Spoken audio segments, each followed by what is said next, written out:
Bonjour, je m'appelle Frédéric Roquia, je suis romancier, auteur de 3 romans, dont le premier s'appelle Le secret de la lune, sorti en 2017, qui est un roman d'anticipation qui parle de notre monde dans 200 ans.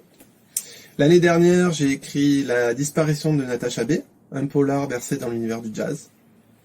Et aujourd'hui, je suis là pour vous présenter mon nouveau roman, qui s'appelle Les Racines Bleues, et qui est donc un thriller sur les secrets de famille.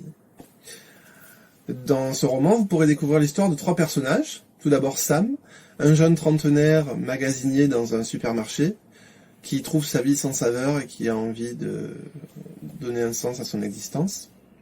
Carole, une infirmière de 50 ans, qui est un petit peu blasée par le monde qui l'entoure et qui n'a plus trop envie d'aider les autres. Et enfin Margot, une jeune prostituée de 25 ans, qui vit dans une caravane et qui rêve d'une autre vie. Ces 3 personnages aux vies plutôt monotones vont voir pourtant du jour au lendemain basculer complètement leur existence à cause de secrets de famille. Donc je vais vous lire un extrait, le chapitre 12. Sam avait pris le bus pour se rendre à la faculté située à quelques kilomètres de Banfieux. Il avait eu envie de refaire ce chemin qu'il empruntait autrefois lorsqu'il perdait ses heures et son temps dans des études qu'il n'avait pas choisies. Mais sa mère voulait pour son fils une bonne situation. Pourtant, du haut de ses 18 ans, Sam avait d'autres rêves. Il aimait la musique et l'écriture. Il passait aussi beaucoup de temps à dessiner, en s'installant sur les bancs du port au bord de l'eau. Mais tout ça était derrière lui, balayé par les souhaits d'une mère étouffante et d'un beau-père arriviste et conformiste. Ses envies s'étaient éteintes, il n'en avait plus. Derrière la vitre embuée par une pluie battante de mars, il regardait les paysages qui défilaient sous ses yeux.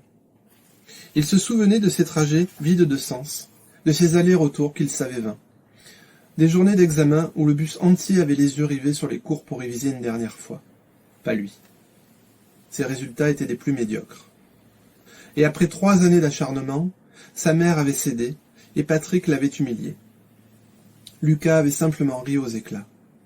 Quelquefois, un rire peut faire bien plus mal que des mots. Isabelle l'avait incité à reprendre la musique, l'écriture et le dessin, mais c'était trop tard. Sam n'avait plus envie de rien. La bêtise des modèles l'avait emporté sur la passion et l'art. Alors il avait pris ce travail de magasinier au supermarché du coin, et s'était soigneusement enfermé dans cette vie vide et perdue d'avance.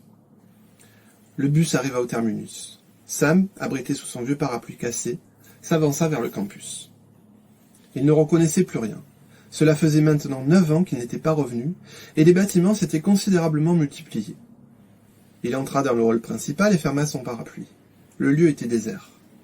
Il était 11 heures, et les étudiants se trouvaient pour la plupart dans les amphithéâtres. Il chercha du regard l'accueil, lorsqu'il entendit une voix familière l'interpeller. « Sam, c'est toi ?» Un homme plutôt grand, dont le visage était à moitié recouvert d'une barbe généreuse, s'approcha. « Ah, tu ne me reconnais pas ? C'est normal, c'est la barbe. Paul Scolin, le fils du prof de biologie marine. » Sam éprouva une joie immense qui le submergea en un instant.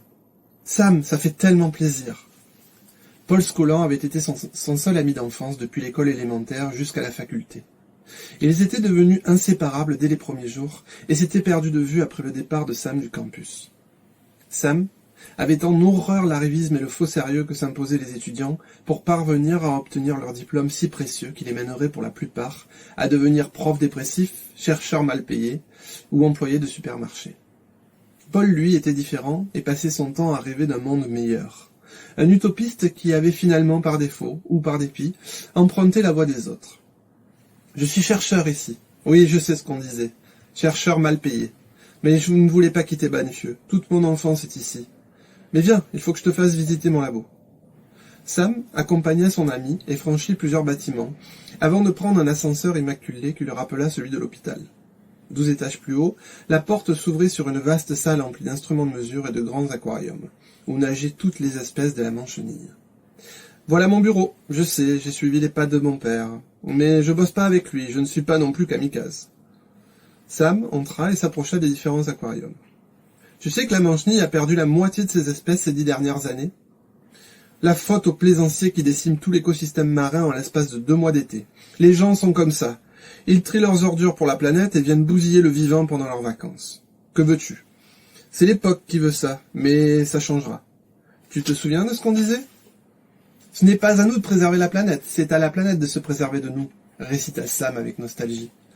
Ah, Sam, ça fait tellement du bien de te revoir. Et toi, comment vas-tu? Quelqu'un m'a dit qu'il t'avait aperçu dans le magasin de Rosianotti. Celui qu'on ne pouvait pas se saquer. Tu travailles là-bas? Je travaillais là-bas, corrigea Sam. Ne me dis pas qu'il t'a viré. Pire encore. 2 jours après m'avoir remercié, je l'ai croisé avec mon ex-copine, qui m'avait laissé tomber la semaine d'avant. Je suis désolé. Quel salaud. Et cette fille, tu y tenais? C'était pas réciproque, est-ce qu'il faut croire? Tu t'en doutais pas, c'est ça?